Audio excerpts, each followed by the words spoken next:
So, you'd like me to recap almost 10 years of Peaky Blinders? All right, sure. Why the hell not?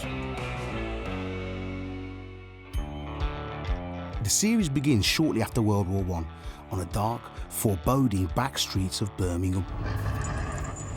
At first glance, it's frankly quite dirty, debauched, and seemingly a lawless place, except for the fact it's unofficially governed by the Shelby family. I'm telling you. A local criminal gang who are calling all the shots and firing them too. The Shelbys have an unspoken reign of respect and can stun a whole road into silence just by walking down it. That's partly because of their scary flat caps. Don't look too close. They make blindingly good weapons. Now, a quick family tree of the Shelby siblings. There's the oldest but not the sharpest, Arthur Shelby. Hello, love. Followed by Tommy. We'll come back to him in a moment. There's Ada, John, and finally, Pipsqueak Finn. And let's not forget the modest matriarch Aunt Polly. They're all important figures, but Tommy is the feared and somewhat revered mastermind behind the family business. You want me to write this down? He's a smart and complex leader and a decorated war hero whose fighting skills extend far beyond the battlefield. In fact, these days Tommy's business aspirations are as high as his impressive cheekbones, which is why he's placed his bets on a better life by turning the Shelby family home into an illegal bookmakers where they fix the races. Now, hold your horses, folks. Here come the broad strokes. By order of the Peaky Blinders. In Series 1, the Shelby family accidentally steals some important guns. But then Winston Churchill sends out his own big guns to find them, in the form of ruthless Inspector Campbell and undercover agent, cum barmaid, Grace, who can pacify even the rowdiest of regulars by singing some sad songs. And it's not just the boozers who are woozy with admiration, oh no. Both Tommy and Inspector Campbell fall head over heels for Grace. I'll break your heart. Already broken. Tommy takes her to the races, makes her his secretary, and inadvertently gives her access to loads of juicy intel. What does that mean? Campbell goes all mean and threatening about the guns and gets Arthur beaten up until Tommy makes an ultimatum about potentially returning them. I will let you know where to find the guns. You'll be a hero. Now, Tommy's sister Ada falls pregnant with communist Freddie Thorne, which is complicated because no one seems to like the communists, but they get married, and it's kind of okay. Meanwhile, the Peaky Blinders have fallen out with a rival Romany group called the Lees, all because they laughed at them. Is there any man here named Shelby? Tommy convinces Billy Kimber, who runs most of the racetracks, to join forces against the Lees. But then Tommy calls a truce with the Lees by making his brother John marry one of their members called Esme. I now pronounce you man and wife. The families unite against Billy Kimber, and there's a lot of backstabbing, and front stabbing for that matter. Realising she's a smitten kitten with the top dog Tommy, Grace gives up the gun location to Inspector Campbell, along with her resignation, and rejects his awkward marriage proposal. You deserve better. Is it him? Instead, she and Tommy finally, connect. And Aunt Polly gives Grace a talking to about being a spy. Billy Kimber's lot arrive in Small Heath, by surprise, and want blood. But Ada jumps in front of the rivals and stops them. Kind of. Billy kills a Peaky boy called Danny, and Tommy kills Billy. Enough! So it's almost peaceful. The Peaky Blinders acquire a license, making their business legit, and Tommy discovers Grace is a spy. But he loves her anyway. She tries to convince him to run away with her, and he flips a coin. Then jealous old Campbell confronts Grace at a railway station with a gun, and a shot gets fired. But by who? Which leads us on to Series 2. And Inspector Campbell has had a fall from Grace because she's the one who shot him. He survives, however, and walks with a menacing wolf head cane. Ada's husband Freddie Thorne has died of pestilence, and she's moved to London with her kid Carl, as in, you guessed it, Marks. Tommy is begrudgingly hired by the IRA to assassinate someone, which he does. The Shelbys decide to expand their bookie business, and the Peaky boys go on a violent frenzy to Italian gangster Darby Sabini's club in London. Sabini's men beat Tommy in retaliation till he's almost a goner, but then Campbell saves him to make him work for Churchill instead. Are you not going to thank me for saving your life? Polly visits a phony medium to find out about her lost kids, who were stolen by the police. Tommy hears about this and tracks down her son Michael, but he's too young to leave home. I'm looking for someone called Elizabeth Gray. Michael turns up in Small Heath anyway, and he's not totally embarrassed by his mum, which she's super relieved about. Arthur's war flashbacks cause him to lose control in the boxing ring, and he accidentally kills a teenager. He feels so bad he starts playing in the snow. And I'm not talking about the weather. Tommy meets gruff-voiced gangster Alfie Solomons, who makes a legal run, but you have to call it bread or you get in trouble. That is your plan. We join forces. And Tommy convinces him to go against Sabini. At an auction, Tommy meets horse trainer May Carleton. She loves taming wild beasts, including Tommy. So will you consider me? I will consider you. But Tommy's still hung up on Grace, who he keeps phantom calling. When Grace comes back from America with her husband, Tommy's heartbroken, but then they reconnect. Solomons changes his mind about the Shelbys and teams up with Sabini to kill some Peaky Blinders and get Arthur arrested. Skulking Campbell gets Michael arrested too and makes Aunt Polly debase herself for her son's release. I'm talking about a simple transaction here. Then it all culminates in Derby Day, where Tommy's men burn Sabini's bookie licenses and steal their bets. Grace reveals she's carrying a baby blinder. Campbell receives a fatal blow on the blower. And Tommy is kidnapped and almost killed in a field. And the bleak midwinter. But Churchill's not quite done with him yet. You still with me? Series 3 kicks off with an exchanging of rings and a vow that there'll be no more guns in Tommy's posh new house. Except that very night, a Russian wedding crasher provides an incorrect code name for a money transfer and, well, vows are made to be broken. Archduke Romanov thanks Tommy for killing the imposter with a big fat and possibly cursed sapphire.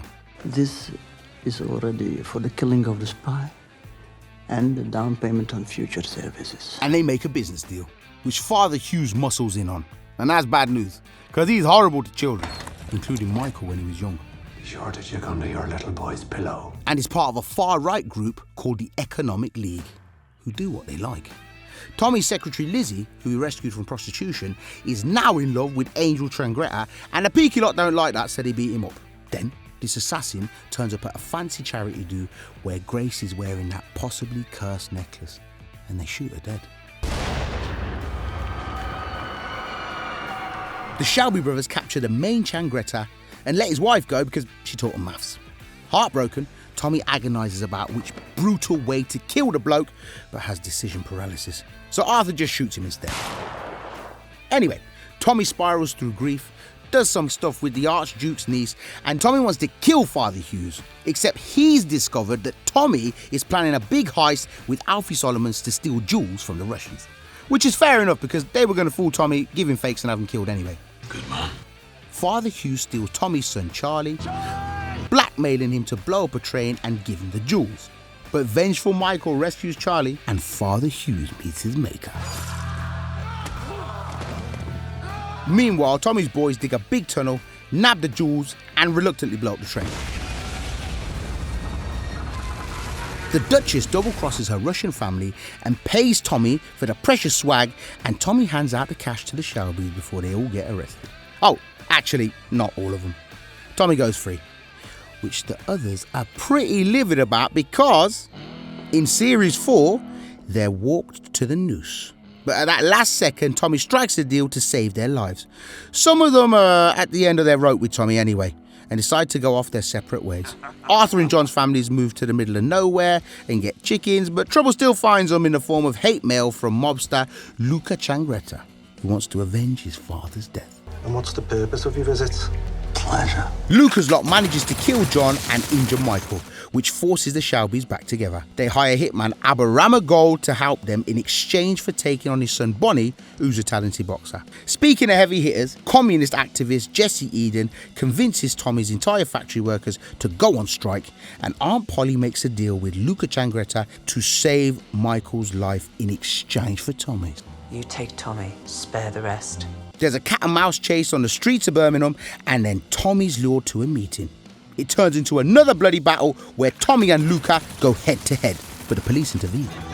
Thing is, Tommy was prepared because he was actually in on the ruse with Aunt Polly all along.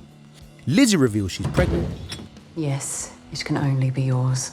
Polly has a magical moment in the woods with Aberama Gold, and Luca goes to Alfie Solomons and presents a plan. Yeah, Tommy Shelby was right about you, wasn't he?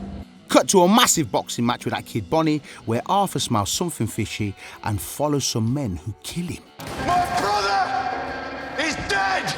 At his funeral, the Changretta widow proposes a truce in return for the Shelby family fortune. They agree.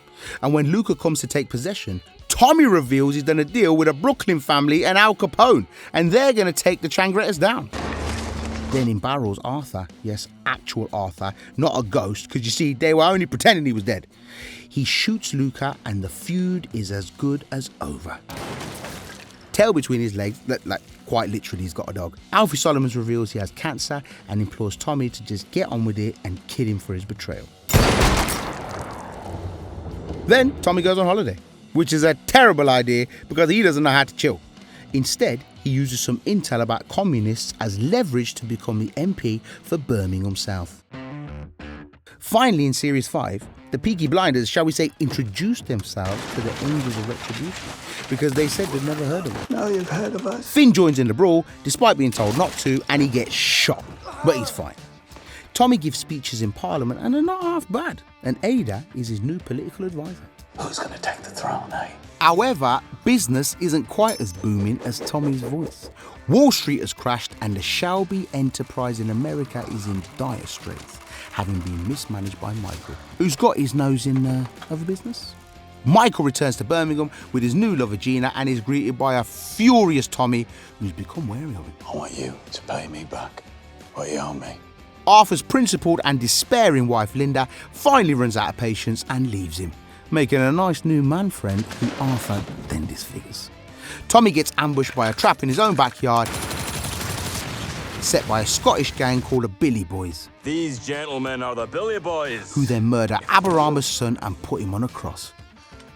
Aberama's ready to crucify the head of the gang, Jimmy McCavan, in return, but Tommy delays him, offering Polly's hand in marriage as a sweetener. The thing is, this questionable MP called Oswald Mosley has coerced Tommy into joining his new venture called the British Union of Fascists, and Tommy's going along with it, but only so he can infiltrate the party and destroy it.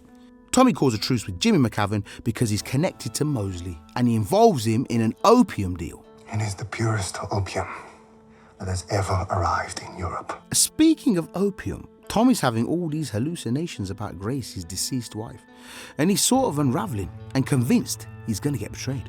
On Lizzie's birthday, there's a production of Swan Lake in a tent, which Mosley attends. And just as the Swan is about to snuff it, Linda swoops in to shoot an anguished Arthur for blinding her man friend, but Polly shoots her instead. Then they save her on a table. Tommy tries to deliver information about Mosley to Army Intelligence Officer Ben Younger, but Section D blown up. Which is a shame, because he was Ada's baby daddy. Anyway, Michael proposes a restructuring where he overthrows King Tommy, and obviously Tommy doesn't go for it. At least read it with an open mind. But Michael's determined to forge a new path, come what may, causing his mum Polly to resign from the business. And remember Alfie Solomons? Well, he's not dead after all. He's just watching boats in Margate and begrudgingly agrees to help Tommy assassinate Mosley at a rally.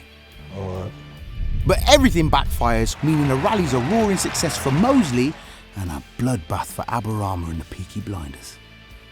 Things are finally caught up with tormented Tommy, who's running in a misty field, screaming with a gun to his head. But will he pull the trigger? Oh, you're going to find out in Series 6, which starts with a bang.